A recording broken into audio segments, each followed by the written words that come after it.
Speedway 1 Peterborough built a 10-point lead over Glasgow to leave their SGB Championship KO Cup semi-final well poised after the first leg. The Panthers won 5,040 at the East of England Arena on Sunday to set up an exciting return clash at Ashfield tomorrow.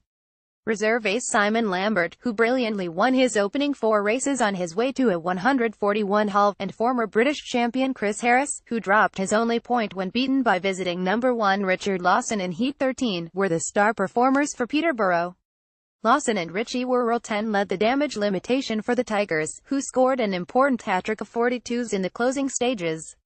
Panthers owner G.E.D. Rathbone said the target was to ensure we go to Glasgow for the second leg with a lead. Any sort of advantage is pleasing against such a strong team. All the pressure is on Glasgow as they have to pull the points back on their track and in front of their fans. We're ready for a battle and we will do all we can to reach the final. Glasgow boss Stuart Dixon said they were 14 points ahead at one point and would have been looking to put more on top of that at one stage, and we were trying to keep it at that, but I think 10 is a strange one because you're not quite sure if it's enough. But I think it keeps the tie very much alive for both teams, which is a good thing. We always wanted our score to be starting with a 4 and we got that, but we have still got to get 51 points, which is going to be tough against them. Meanwhile, Newcastle raced to a 5,438 home win over champions Sheffield in a remaining regular league fixture at Brough Park. Home skipper Ludwig Lindgren was in fine form on his way to a 14-point haul, dropping his only point to Tigers guest Scott Nicholls 11 in Heat 15, whilst Steve Worrell added 121 for the Diamonds. Newcastle boss George English said that was a good win for us over the team that won the league just a week or two ago, and we're delighted with that result as the lads all dug deep and got good points. Sheffield Cup promoter Peter Mole said it's been tough without Josh Gradzonic and Kyle as it is, but then to lose Josh Bates in the build-up to the meeting made our task even more difficult.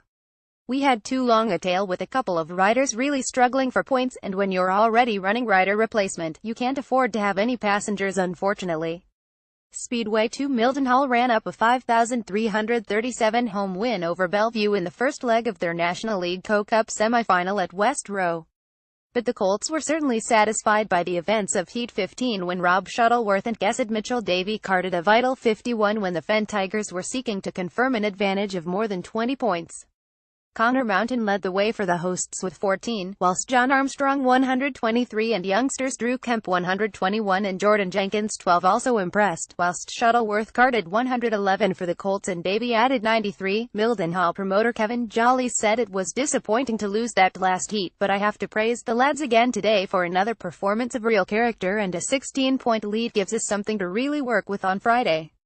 Connor, John and Jordan keep producing the goods, and in young Drew we have a real diamond who can be our wild card at Bellevue. Colts co-boss Graham Goodwin said really it was a case of damage control from the start, which was not unexpected especially considering we were without Dan Bewley, Jack Smith, Lee Payne and sadly Andy Mellish too. Mildenhall have a well-established home advantage and they're not easy to beat, particularly when you have to do it with only half your regular team. But as always, our guys did their best. We would have liked to have kept things closer and for a time things looked somewhat bleak, but that 51 in Heat 15 certainly put everyone in a better mood and gave us hope for the second leg. Meanwhile, Buxton moved off the bottom of the National League table with a hard-fought 4,940 win over Plymouth at the Heat Raceway. The match turned on successive hitmen 51s in Heats 12 and 13, the former race seeing the Devils camp angered by a disqualification for Henry Atkins after a first bend incident. Top 2 Max Clegg 121 and Matt Williamson 12 led the way for the hosts, whilst guest Ben Morley picked up 10 for the Devils. Plymouth boss Lawrence Rogers said the boys gave it their all. Credit where it is due to Ben Morley, who broke down en route and hired a van to get there to ride. That dedication is much appreciated. Young Jason Edwards had an excellent National League debut and will remember winning his first ride, and he was in the mix all day and ended with paid 10. Henry's controversial exclusion was the turning point. His leg was clearly taken away, and credit to James Hitchen who came over to him and apologized, but everyone agreed all 4 back would have been the fairest decision. Then in Heat 13 we were expecting a restart as both Buxton riders jumped the start but were allowed to race on. Those 2 races put the meeting beyond our reach. Speedway 3 Bellevue skipper Craig Cook has been ruled out of tonight's Monday SGB Premiership KO Cup final clash with Wolverhampton. Cook missed the championship riders' individual on Saturday due to illness and is now serving a 7-day period of inactivity, and with Max Fricke also on the sidelines, the Aces have called in Chris Harris as a guest. Wolves, who are defending a 10-point lead from the first leg, remain without 4 of their top 5 due to injuries, with Scott Nicholls, Richard Lawson and Richie Worrell coming into guest.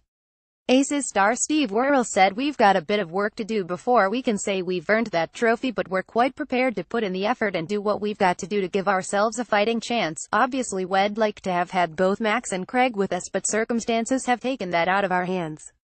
We're grateful to Chris for stepping in, and I'm sure he'll do a great job for us. We've worked so hard all season, so to fall at this last hurdle would be heartbreaking. We know we deserve something to show for our efforts, and the Knockout Cup would be just such a prize." Wolves reserve Nathan Greaves said, "It's going to be tough, but we've got to go there and believe we can win it. It would be a great way to end the season, by winning the cup, and I think we deserve it, after how close we came in the league. Obviously we've got a lot of injury problems, but I think they'll be missing riders as well, so hopefully we can do enough." Speedway 4 Jim Lynch insists the job is still only half done as Leicester look to secure SGB Premiership survival tonight, Monday. The Lions host second-tier champions Sheffield at Beaumont Park with a big 26-point cushion from their stunning to display in South Yorkshire a week ago.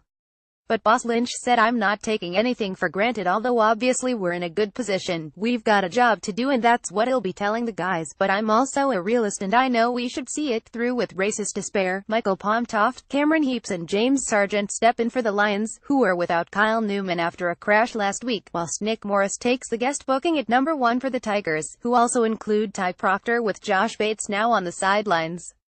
Sheffield boss Simon Stead said, "We were under no illusions that this was always going to be tough. I don't care what other people say, there was always still a big gap between the top 2 leagues, and last Monday proved that. Premiership reserves are solid, Championship heat leaders in the main, and that's where the key differences come, yet alone the stronger no ones they have. But being away from home this week, there's less pressure, less expectation from everyone else, so hopefully our makeshift side can go out there, try and enjoy their racing for the night, and hopefully walk away with something of a more respectable scoreline." Speedway 5 CRADLEY welcome back skipper Tom Perry for their final National League fixture of the season against Eastbourne at Monmore Green tonight, Monday. After suffering rib and arm injuries while on Premiership guesting duty at the start of September, it was thought Perry's season was over, but he has declared himself fit to race against the Eagles. Cradley have also booked Kent racer Ben Hopwood to stand in for Danny Ayres, who remains ruled out on medical grounds, while exciting, talented teen Jason Edwards comes in at reserve, and Richard Hall is also on the sidelines.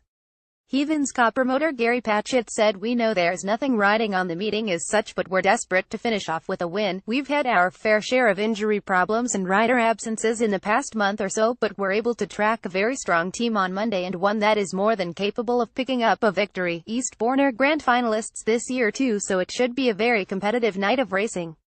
Fixtures Monday, October 16th, Premiership KO Cup Final Second Leg, Bellevue v Wolverhampton 7.30 PROMOTIONRELEGATIONRACEOFF Second Leg, Leicester v Sheffield 7.30 Travel Plus National League, Bradley v Eastbourne 7.30 Tuesday, October 17th, Championship KO Cup SF Second Leg, Glasgow v Peterborough 7.30 Wednesday, October 18th, Travel Plus National League Grand Final Second Leg, Bellevue v Eastbourne 7.30 Results Sunday, October 15th, 2017 SGB Championship Newcastle 54 Ludwig Lindgren 14 Sheffield 38 Scott Nicholls 1-1 SGB Championship Points Newcastle 3 Sheffield 0 Championship Koch Semi-Final First Leg Peterborough 50 Simon Lambert 141 Glasgow 40 Richard Lawson 10 Richie Worrell 10 Travel Plus National League Buxton 49 Max Clegg 121 Plymouth 40 Ben Morley 10 National League Points Buxton 3 Plymouth 0 National League KO Cup Semi-Final First Leg Mildenhall 53 Connor Mountain 14 Bellevue 37 Rob Shuttleworth 111